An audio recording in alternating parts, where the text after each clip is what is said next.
அமிர்தா மருத்துவமனையில் பல் மருத்துவ பிரிவு அதன் புதிய நோயியல் அருங்காட்சியகத்தின் சிறப்பு விழாவுடன் நோயாளிகளின் ஆதரவையும் விழிப்புணர்வையும் மேம்படுத்துவதில் குறிப்பிடத்தக்க முன்னேற்றம் அடைய வழிவகுத்துள்ளது.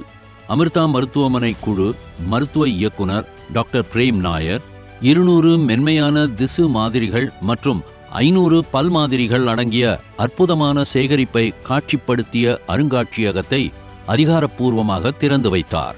இந்த கல்வி வளமானது பல்வேறு பல் சம்பந்தப்பட்ட நோய்களை பற்றி தெரிந்து கொள்ள வழிவகுக்கிறது.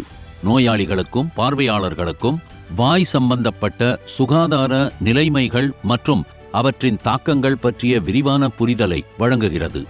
இந்த அருங்காட்சியகம் தனி நபர்கள் அறிவாற்றலை மேம்படுத்துவதற்காக வடிவமைக்கப்பட்டுள்ளது. அவர்களின் பல் பராமரிப்பு மற்றும் ஒட்டுமொத்த நல்வாழ்வு குறித்து தகவல் அறிந்து சிறந்த முடிவுகளை எடுக்க அவர்களுக்கு உதவுகிறது.